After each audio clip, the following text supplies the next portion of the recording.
Hello boys and girls, welcome to my channel. I'm for Classic and welcome to BenchART. Today we do have in here Battlefield 6 Redsec developed by DICE and using Frostbite 4, which is also used on Skate. So I decided to test the game at 1080p, 1440p and 4K. Let's start with 1080p, which I do recommend you to play at 1080p, high settings and using TAA. So let's take a look on the requirements just for having an idea how this works. So the recommended requirements, they specify that we need a Ryzen 7 3700X, which we don't have. I just have a 3600X, 16 gigs dual channel at 3200. I have 3600 and an RX 6700XE, which I do have. For 1440p, they say that we should achieve 60 frames per second with high settings with no upscaling. We will see about that, but let's start first with 1080p, just to have an idea of the performance that I'm having. So let's skip further into the results. Okay, let's go. I will show you gameplay, don't worry. But let's start first with the results. For 1080p, my recommended settings, like I said, it is high settings.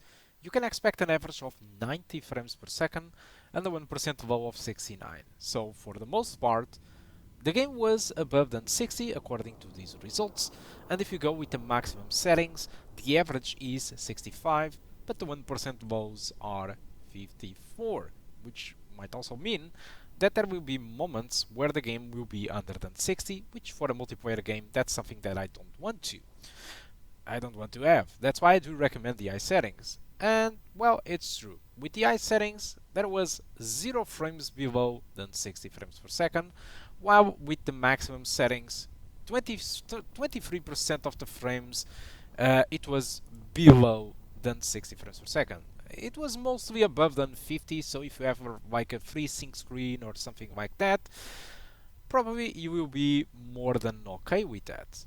Okay, so but let's move on immediately to 1440p this time around, and at 1440p the settings that I did try out, it was the high settings, which is what the game says on the requirements, that we should be able to get 60, and well, they are not wrong, although it's not consistent for me at least, because I got an average of 67 and a 1% low of 54, so there are drops under than 60. While my recommended setting, it is to still use the high settings but use FSR on its quality mode. This should upscale from 900p to 1080p, and I got an average of 85 and a 1% low of 72. So looking to those inconsistencies, despite the 1% low was lower than 60, I can't really put too much fault into DICE. I mean, 80% of the frames was below than 60, which is not much, but it's something. Okay, and it was mostly above than 50, so okay. And the high settings, I got 0.19 frames per second below than 60 with the FSR on its quality mode. So that's why I do recommend the high with FSR on its quality mode, because it will guarantee you pretty much an experience above than 60 frames per second. Now let's move on with the latest test, which was at 4K, and with the high settings and FSR on its balanced mode, what I got, it was an average of 60 frames per second and a 1% low of 48. So the experience should be again above than 50, and again, if you have a free sync screen, you should be okay, you shouldn't really notice the drops. But if you are not, my recommendation is for you to go with median settings with FSR on its performance mode. That should grant you 81% frames of average and a 1% low above than 60. And yes, the median settings with FSR on its performance mode never did drop a frame below than 60 frames per second, while the high settings with FSR on balanced mode, it dropped pretty much half of the frames below than 60. Okay, it's still a good option, again, if you have a free sync screen, but it's not really something that I would recommend. So, what about the game? Well, regarding the game, I think it doesn't really require too much of an introduction. Battlefield Redsec, it's pretty much a free-to-play take on Warzone, but Battlefield. Okay, so it follows the same trends, so you can get weapons with different color stats, which means how advanced they are. You can upgrade weapons every time you have drops or you find certain items. Um, you don't have gulag though. Every time you die, you have the second chance, which you immediately respawn after you die, so you don't need to fight for your chance. But that second chance actually goes away after a while that you are inside the map. Okay, I can't really say what really defines that there is no more second chances, but yeah, there are some stuff like that. So I think it's interesting. It works really well. I'm just too well adapted to Warzone, and I'm still not very good at Battlefield Redsec. Maybe I suck. Yeah, I do suck. Okay. So guys, I think that's all that I want to talk about Battlefield Redsec. If you want to play this game, go to Steam and download it through there. Remember, you need to have stuff like security boot enabled because of the Javelin anti-cheat.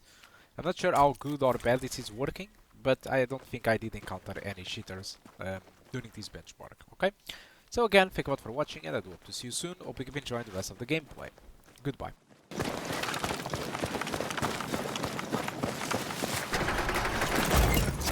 Missions updated.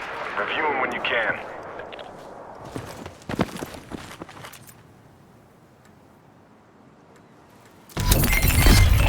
Signal detected nearby. Do what you can to find it and figure out what's going on.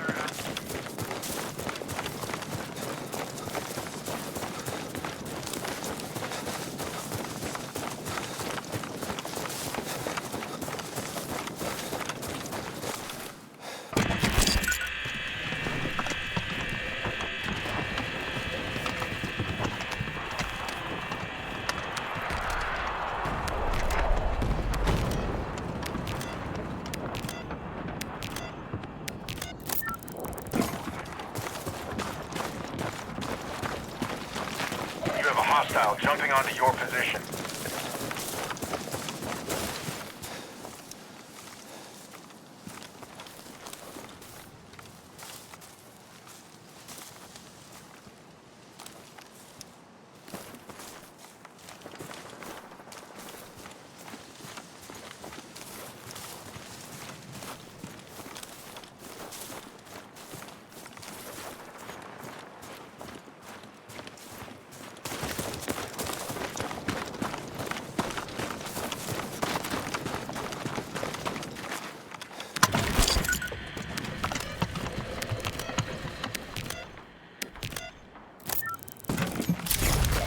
Strong.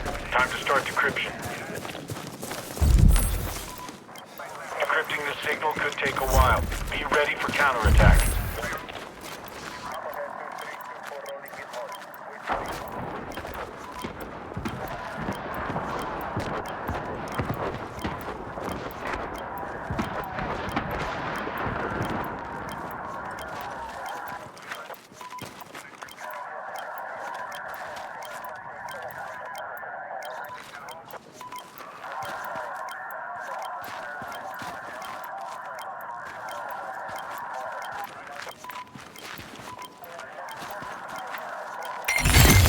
Decryption complete. The more we can learn about these enemy shooters, the harder we can hit them.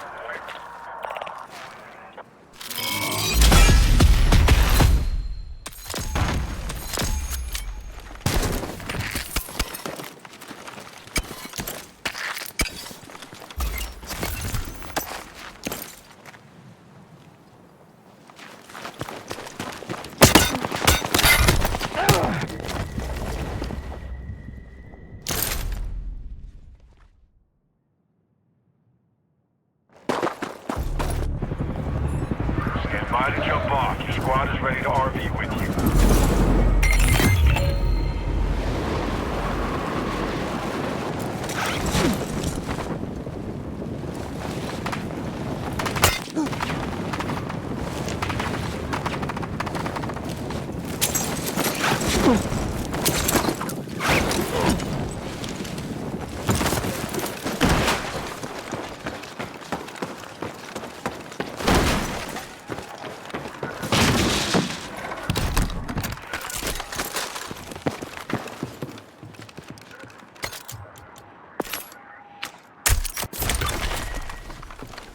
Got a new mission for you. Details on your map. You got a target on your back. Keep the enemy from zeroing in on your squad by finding and destroying sensors.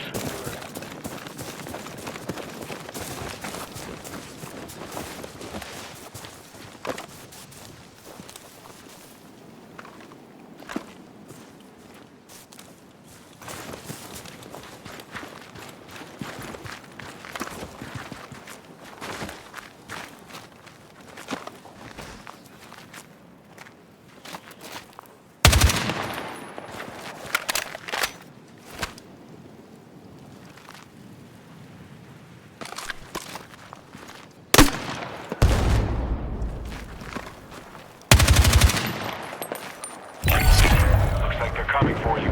Stay alert.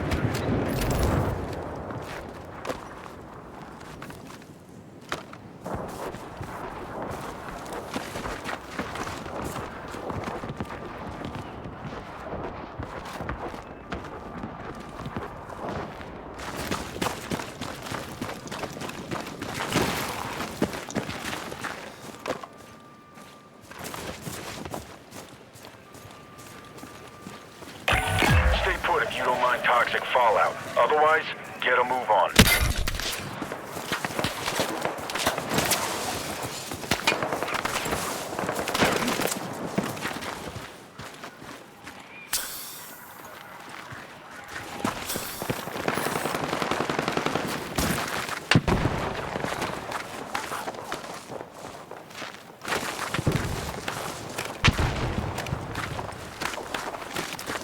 Hostile dropping near your location.